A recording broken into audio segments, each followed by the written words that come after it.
नमस्कार मित्रमैत्रिणींनो, क्रिकेट प्रेमींनो, कसे आहात तुम्ही सगळे? सुपर संडे झालेला आहे. सुपर संडे, डोळे तिरळे व्हायची वेळ आलेली आहे. कारण एकीकडे वेस्ट इंडिज टीमनी ऑस्ट्रेलियाला गॅबा मैदानावरती पराभवाचा झटका दिलेला आहे, ज्याच्यात शमार जोसेफनी 7 विकेट काढलेल्या आहेत. दुसरीकडे भारतीय संघाला इंग्लिश टीमनी अक्षरशः धोबीपछाड टाकलेला आहे. टॉम हार्टलीनी 7 विकेट काढून संघाला विजय मिळवून देण्यामध्ये सिंहाचा वाटा उचलला आहे.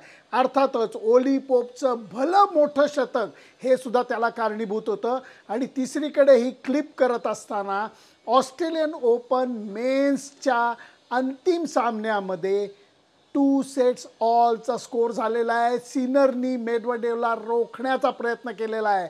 बाप रे बाप, एका रविवारमध्ये एवढ्या सगळ्या गोष्टींवरती नजर ठेवणं, एवढ्या सगळ्या छान स्पोर्टिंग इव्हेंटचा आनंद घेणं हे रेअर असतं, जे आज बघायला मिळालेलं आहे. सुरुवात मी वेस्ट इंडिज विरुद्ध ऑस्ट्रेलियानी करीन, कारण एकीकडे शमार जोसेफ हा अंगठ्याला झालेल्या दुखापतीमुळे मैदानावरतीच येणार नव्हता. डेब्यूट सिरीजमध्ये त्यांनी जी काय धमाल उडवून दिली आहे, फास्ट बॉलिंगचा एक नवीन ताजा वारा जणू काय शमार जोसेफच्या रूपानं आपल्याला बघायला मिळालेला आहे. ऑस्ट्रेलियन टीम व्यवस्थित चांगला खेळ करत होती, कारण स्टीव्ह स्मिथ खंबीरपणे मैदानावरती उभा होता. आणि त्याच्यानंतर शमार जोसेफनी जे काही धमाल उडवलेली आहे, ट्रॅव्हिस हेडला त्यांनी दोन्ही इनिंगमध्ये शून्यावरती पहिल्या बॉलला आऊट काढलं. त्याचबरोबर त्यांनी काढलेल्या विकेट या संशयास्पद नव्हत्या, LBW होता का नाही वगैरे काही नाही, दणादण दाणकी उडवलेली आहेत त्यांनी, ज्याच्यामध्ये स्पीड होता आणि कंट्रोलसुद्धा होता. त्यामुळे स्टीव्ह स्मिथ एकीकडे ओपनिंगला येऊन नॉट आऊट जरी राहिला तरी वेस्ट इंडिज टीमनी 8 धावांनी विजय मिळवला, मालिकेत बरोबरी केली. मी जरा आकडेवारीच्या बाबतीत कमजोर आहे, पण काहीतरी 25-27 वर्षानंतर वेस्ट इंडिज टीमनी ऑस्ट्रेलियाला हा धणका दिलेला आहे. गॅबा मैदानावरती जिथे ऑस्ट्रेलियन टीम कधीच हारायची नाही, तिथे दुसरा पराभवाचा धक्का लागलेला आहे. वेस्ट इंडिज क्रिकेटचा हा विजय बघत असताना, कॉमेंट्री करत असताना काल हुपर, ब्रायन लारा, नंतर इयान बिशप हे सगळेजण मैदानावरती हजर होते. सगळ्यांच्या डोळ्यामध्ये पाणी तरळलेलं होतं, आनंदाने पाणी तरळलेलं होतं. आणि त्यामुळे वेस्ट इंडिज क्रिकेटच्या दृष्टीने हा विजय हा लक्षणीय ठरलेला आहे. नवख्या पोरांचा हा संघ होता, कित्येक जणांची नावं आपल्याला माहीत नाहीत, आणि त्या पोरांनी ऑस्ट्रेलियाला जाऊन ऑस्ट्रेलियामध्ये असा पराभव देणं ही धमाल गोष्ट घडलेली आहे. आता भारतीय संघावरती उतरतो, कारण एकीकडे वेस्ट इंडिज टीम हा वेगळा विजयाचा प्रवास करत असताना दुसरीकडे इंग्लिश टीमनी सुद्धा वेगळा विजयाचा प्रवास केलेला आहे.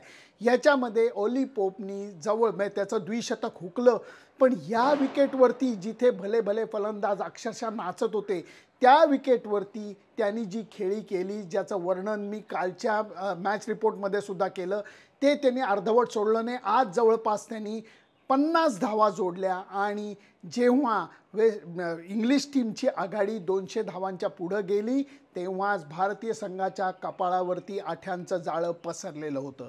मी म्हणेन दुसऱ्या इनिंगमध्ये काय झालं, 1 सेकंद बाजूला ठेवूया, आणि पहिल्या इनिंगमध्ये भारतीय संघाच्या बॅट्समननी केलेल्या घोडचुका या त्यांच्या मुळावरती आलेल्या आहेत. मी असंच म्हणेन, कारण प्रमुख खेळाडू रोहित शर्मा असू देत, KL राहुल असू देत, आणि श्रेयस अय्यर असू देत, फटके, घाणेरडे फटके मारताना, हवेतून फटके मारताना, सिक्सर मारायच्या प्रयत्नामध्ये टेस्ट क्रिकेटमध्ये ते आऊट झालेले आहेत. आणि त्यामुळे भारतीय संघाची आघाडी, एकीकडे असं वाटतं की 190 धावांची आघाडी कमी नव्हती, पण ओली पोपच्या इनिंगनी ते करून दाखवलं.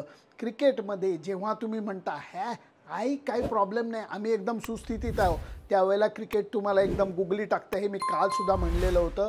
आणि ओली पोपनी तळातल्या फलंदाजांना एकत्र घेऊन ज्या काही भागीदाऱ्या रचल्या त्या अमूल्य ठरलेल्या आहेत. आणि सेकंड इनिंगमध्ये भारताच्या फलंदाजांनी अक्षरशः नांगी टाकली असंच म्हणायला लागेल, कारण हार्टली जो पदार्पण करत होता त्याला 7 विकेट मिळालेल्या आहेत, जशा शमार जोसेफला 7 विकेट मिळाल्या. या विकेटवरती एका लेफ्ट आर्म स्पिनरला बॉलिंग करण्यामध्ये मजा येणारच होती. हे म्हणत असताना एक गोष्ट प्रामुख्याने सांगावीशी वाटते. ओली पोपनी ज्या पद्धतीचं आक्रमण केलं, ते आक्रमण तंत्रशुद्ध आक्रमण नव्हतं, वेगळ्या प्रकारचं आक्रमण होतं, ज्याच्या बाबतीत भारतीय बॉलर्सकडे, ज्यांच्याकडे भरपूर अनुभव आहे, त्यांच्याकडे उत्तर नव्हतं हे लक्षात घ्या. सातत्याने इंग्लिश टीमनी 4 4.5च्या ॲव्हरेजनी अक्षरशः धावांचा रतीप चालू ठेवलेला होता. रोहित शर्माला फिल्डिंग कुठं लावायची कळत नव्हतं. मान्य आहे की ओली पोपनी खूपच वेळा संधी घेतली, रिस्क घेतली, तो आऊट कधी होऊ शकला असता. अशी इनिंग अशा विकेटवरती दरवेळेला खेळता येणार नाही. पुढच्या वेळेला तो असा प्रयत्न करायला गेला तर कधी आऊट होऊ शकतो हे सगळं मान्य आहे. पण तरीही त्यांनी केलेल्या भल्या मोठ्या शतकामुळे इंग्लिश टीमला एक दणकट आघाडी मिळाली. त्याच आघाडीचा आधार घेत इंग्लिश टीमनी बाजी पलटवलेली आहे. चौथ्या दिवसाचा खेळ 8 विकेट गेल्यानंतर, कारण भारतीय संघाने लढत दिली, नक्कीच लढत दिली. कारण मधल्या काळामध्ये आपला विकेटकीपर भरत आणि अश्विन यांनी एक छान भागीदारी रचली, त्यामुळे जीवात जीव आला होता. भरतनी आपली विकेट गमावली, ती सुद्धा सुपर बॉलवरती तो आऊट झाला. त्याच्यानंतर अश्विनने अनावश्यक आपली विकेट फेकली. जसा अश्विन आऊट झाला तसा सिराज आऊट झाला. मी म्हणेन तळातल्या बॅट्समनना दोष देता येणार नाही. मुख्य दोष हा भारताच्या प्रमुख 5 फलंदाजांचाच आहे. रोहित शर्मा दोन्ही इनिंगमध्ये 30, 35, 40च्या आसपासची धावसंख्या करून आऊट झालेला आहे. ही गोष्ट चांगल्या लक्षणाची म्हणता येणार नाही. दुसऱ्या इनिंगमध्ये भारतीय संघाचे प्रमुख बॅट्समन हे जास्त धावा करत नाहीत हे माहिती असून जेव्हा हे वैगुण्य माहिती आहे तेव्हा पहिल्या इनिंगमध्ये तुम्ही धावा वाढवून ठेवायच्या असतात. त्या धावा पुरेशा आहेत असा गैरसमज करून घ्यायचा नसतो. याच गोष्टी भारतीय संघाला या पराभवातनं शिकायला लागेल. कारण 28 धावांचा पराभव एकीकडे वाटतं अरे जवळ आलो होतो आपण, पण जवळ नव्हतो, बऱ्यापैकी लांब होतो. त्याचं कारण या विकेटवरती प्रत्येक धाव, खास करून चौथ्या डावामध्ये जेव्हा तुम्ही पाठलाग करत असता मोठ्या धावसंख्येचा तेव्हा दडपण असतं. त्या दडपणाखाली हे करणं हे अवघड असतं. इंग्लिश टीमचं कौतुक करायलाच लागेल, कारण सेकंड इनिंगमध्ये त्यांनी काही सुपर्ब कॅचेससुद्धा पकडले. बेन स्टोक्सचा जो रनआउट होता, जडेजाला रनआउट करतानाचा आउटस्टँडिंग, आणि त्याच्यानंतर जडेजा हॅमस्ट्रिंग म्हणजे मांडीचा मागचा स्नायू धरून आत गेलेला आहे, म्हणजे अजून एक चिंतेची बाब निर्माण झालेली आहे.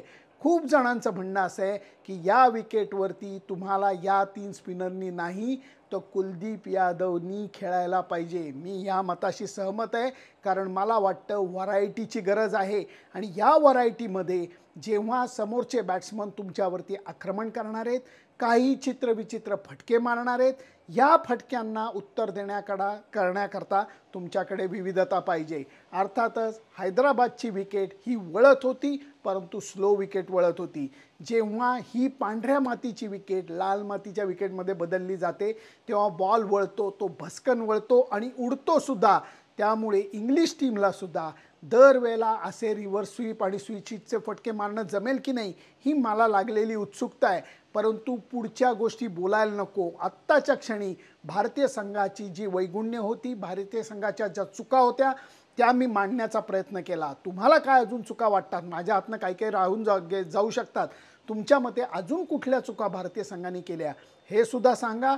त्याचबरोबर आज वेस्ट इंडिजचा विजय तुम्हाला कसा वाटला हे सुद्धा सांगा.